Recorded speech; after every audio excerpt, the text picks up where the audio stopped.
Pernah gak sih lo kawan merasa dihakimi atau bahkan mengalami rasisme cuma karena diri lo nih berbeda, entah dari segi sudut pandang, mindset, kebiasaan, atau berpenampilan.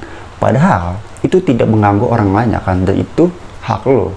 Satu lagi nih, pernah gak diri lo dicap terlalu baperan, dikit-dikit tersinggung, ya, pemalas, atau bahkan gak punya tujuan hidup atau hopeless ya, yang pada hal ini juga enggak merugikan orang lain ya kan. Ini benar lucu ya bagi gua.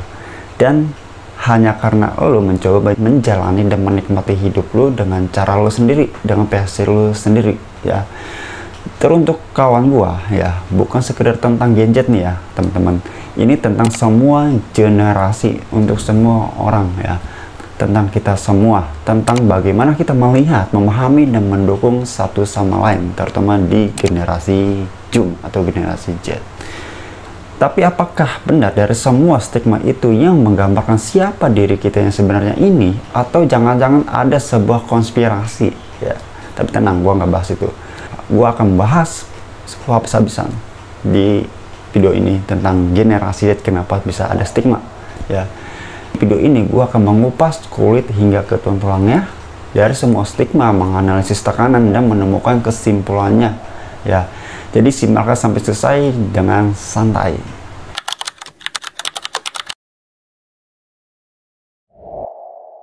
Gen Z atau generasi Zoom sering disebut sebagai generasi yang unik, sebagiannya sering disebut juga generasi yang manja. Gen Z ini dilahir di era digital, tumbuh bersama dengan teknologi di ujung jari seperti smartphone ya. Yang pertama kali gue gunakan waktu itu adalah menggunakan Asia. Jadi siapa yang user Asia di sini yang pernah sama kayak gue? Dan seiring tumbuh pula hingga secanggih sekarang ini, dimana handphone benar-benar ada di genggam tangan kita yang benar canggih dan modern ya. Yang ibaratnya ini Gen Z dan teknologi ini lahir barengan dan usianya pun sepantaran. Gen Z punya cara yang unik jika dibandingkan dengan generasi sebelumnya, dan dibalik keunikan inilah ada banyak stigma yang gue bahas di beberapa menit ke depan, bahkan hingga kontroversial.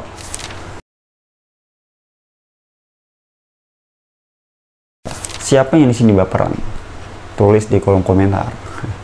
Gen Z atau Gen Z sering dianggap orang yang sangat baperan, sensi mereka dianggap terlalu mementingkan mental health-nya ya kan.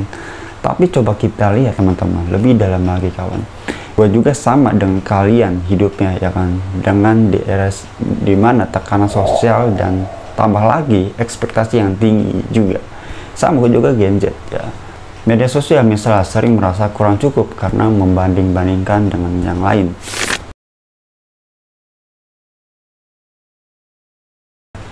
Gen Z sering dilabelkan sebagai orang yang pemalas dan gak mau capek dikit ngeluh. Tapi bro, apa benar begitu? Tulis di kolom komentar. Jadi di poin kedua ini gue telah lagi lebih dalam nih, kenapa Gen Z bisa begitu ya. Gini bro, menurut pemikiran gue sendiri ya, emang gue sih ini Gen Z, tapi gue punya pemikiran sendiri dengan Gen Z yang lain ya. Dia ini punya pemikiran sendiri ya, punya cara menjalannya sendiri, versinya dirinya sendiri ya. Mereka lebih suka kerja fleksibel, remote misalnya, atau bahkan kerja cerdas. Banyak dari mereka menjadi konten kreator, freelancer, atau memulai bisnis online ya. Bisa jadi pada si Gen Z ini nggak mau terjebak ke dalam rutinitas kantoran ya, setiap hari, setiap pagi gitu ya kan, berangkat pulang-pulang malam ya, bahkan kerja shift-shiftan yang menonton.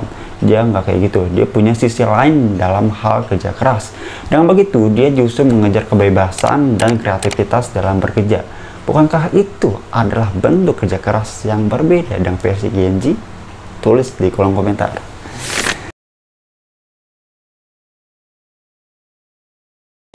Mereka terlalu fokus pada dirinya sendiri dan mungkin terkesan egois. Tapi sebenarnya bro, mereka punya empati terhadap isu-isu sosial di sekitar dan bahkan secara global. Mereka adalah generasi yang peduli. Ya, jadi intinya gini kawan. Sebelumnya kita terjebak atau ikutan orang-orang yang memberi label kepada Gen Z dan isu negatif pada Gen Z ini ya.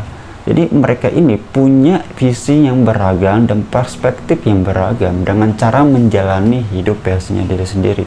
Disinilah bentuk keindahan dan saling menghargai kawan. Mungkin teruntuk generasi sebelumnya yang bisa memahami dan belajar dari sudut pandang si Genji ya, misalnya yang lihat video ini di atas Genji ya. Biar apa? Biar agar keharmonisan berjalan dengan seindah mungkin gitu. Jadi ya harus ada toleransi lah ya kan.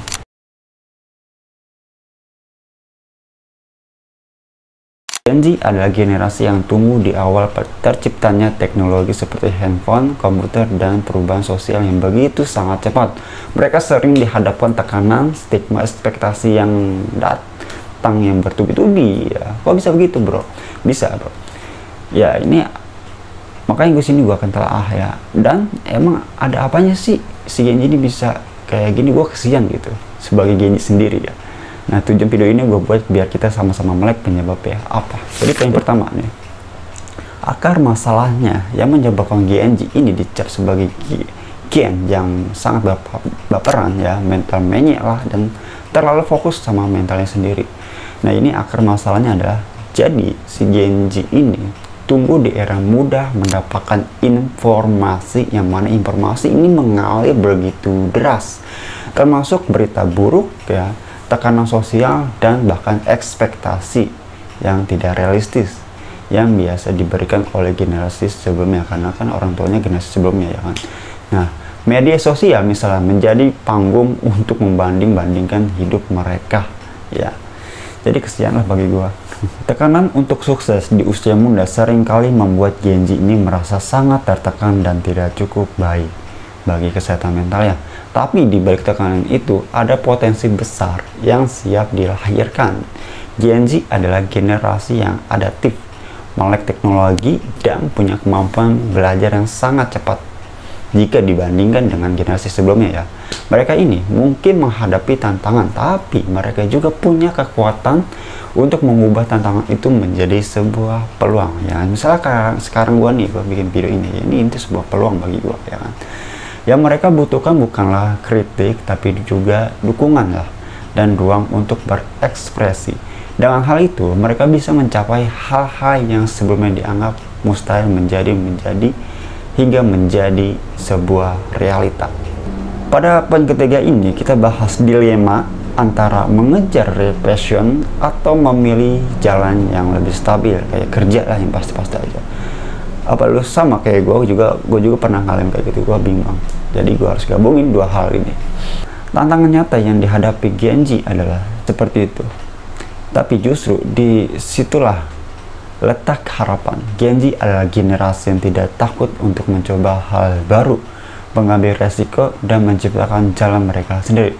Mereka mungkin bingung sekarang mau kemana ya kan. Tapi itulah adalah bagian dari proses menemukan jati dirinya sebagai generasi Jum, generasi yang penuh tekanan. Yang perlu kita lakukan adalah memberi mereka kepercayaan dan kesempatan, karena di tangan mereka lah masa depan kita akan dibentuk ya, karena masa depan dibentuk oleh generasi ke generasi selanjutnya.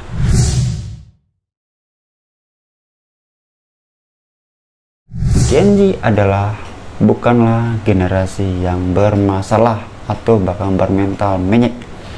Ya, gue ngerasa Genji ini bukan hal seperti itu ya bro. Justru si Genji ini sebuah peluang atau harapan di masa depan ya. Mereka adalah generasi yang sedang berjuang menghadapi dunia yang semakin kompleks, yang bahkan susah untuk membeli rumah ya. Mereka punya stigma untuk dilawan, tekanan untuk diatasi, dan dilema untuk dipecahkan. Tapi di balik semua itu, mereka adalah generasi yang penuh potensial, harapan, dan semangat untuk menciptakan perubahan di masa depan. Jadi Genji ini bukanlah masalahnya, benar-benar bukan masalah ya, gue tekankan, tapi masa depan. Karena apa? Karena di tangan mereka lah kita bisa melihat dunia yang lebih baik, adil, dan lebih manusiawi. Ini hanya baru generasi Jum ya. Pasti beda lagi di generasi selanjutnya, yaitu generasi Alpha, dengan cara perspektif, cara mereka sendiri. Jadi inilah kita harus beradaptasi justru untuk generasi sebelumnya. Gue pesankan ini, lo harus beradaptasi dengan generasi Jum ya. Oke, cukup sampai sini aja videonya, semoga bermanfaat, semoga mata-mata kalian ini melek lebar daun kelor.